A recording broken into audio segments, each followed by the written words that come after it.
Bonjour à tous, voilà dans cette vidéo on va parler un peu de la symétrie. La symétrie, on va commencer normalement par la symétrie axiale, c'est-à-dire la symétrie par rapport à un axe.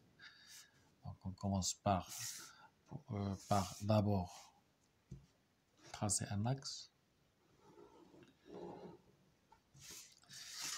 Il faut toujours commencer par savoir où il est l'axe de symétrie avant de travailler quoi que ce soit.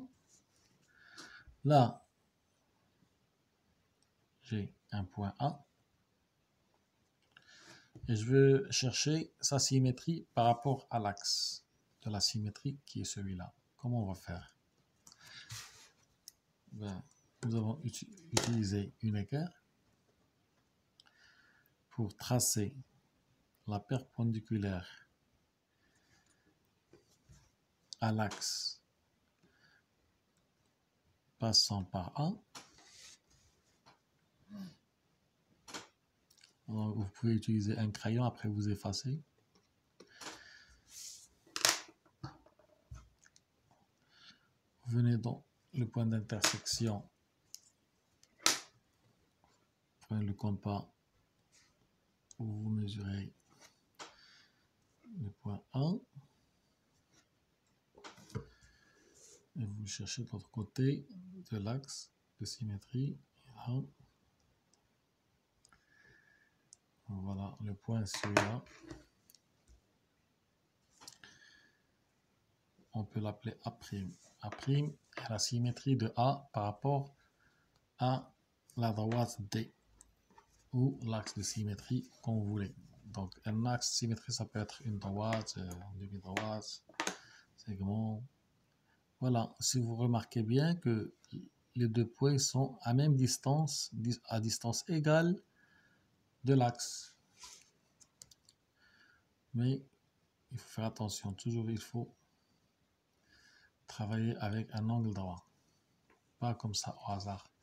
On ne vient pas prendre un point ici, P, et chercher son axe symétrie avec la règle comme ça, en mesurant 2,3 cm, 2,3 cm, de l'autre côté, voilà B'. Non, c'est pas bon. Ça, c'est pas bon. Donc, il faut toujours travailler avec, voilà, l'équerre, trouver l'angle droit, tracer ta perpendiculaire, le compas. Comme ça, le compas, il garde la même distance. Hein. Et voilà le point de l'autre côté. Donc, si on comprend bien comment ça se passe avec un point, on peut le faire pour deux points. Donc, ici, j'ai A. Par exemple, ici, j'aurai B. Ici, j'aurai C. Je vais faire la même chose avec les autres. B, la perpendiculaire,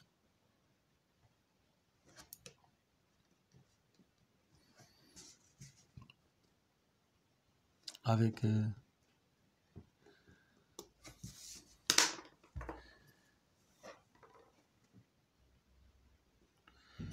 toujours avec le compas. Hop, B'.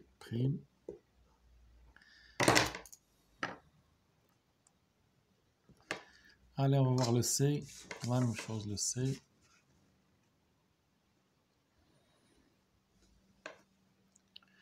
Pareil.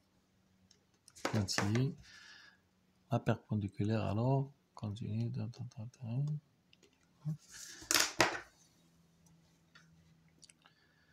On part du C. C'. C'. Voilà. Maintenant, imaginons j'ai un triangle ABC.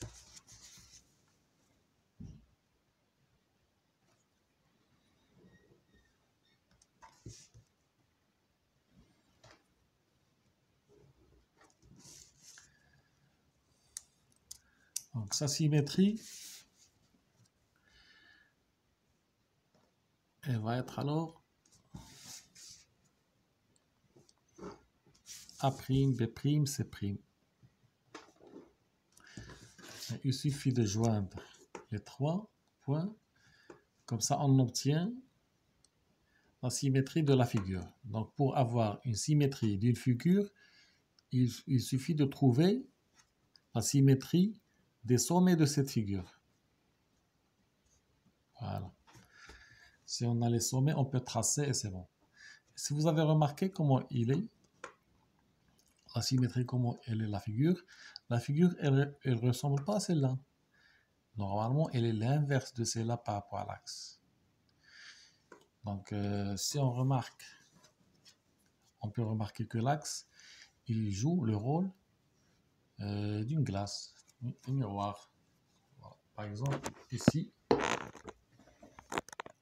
si on regarde bien, comment est le triangle rectangle, voilà, le miroir, c'est un axe de symétrie.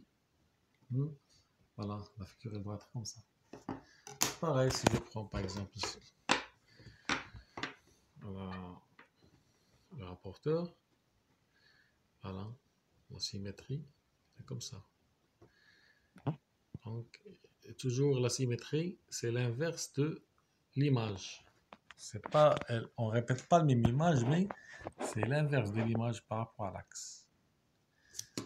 Si on a par exemple une demi-droite, comme je vous ai montré, sa symétrie, elle va être comme ça.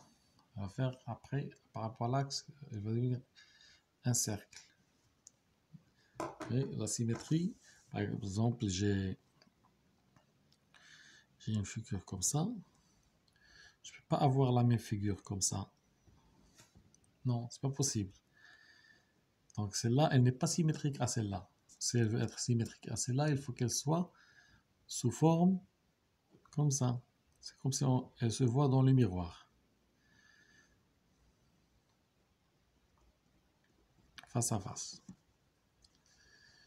Bon, voilà. Donc j'espère que c'est clair hein, pour l'instant. On peut faire une autre vidéo pour approfondir un peu. On parlera du centre de symétrie, axe de symétrie avec d'autres figures. Pour l'instant, on s'arrête là et bon courage, au revoir.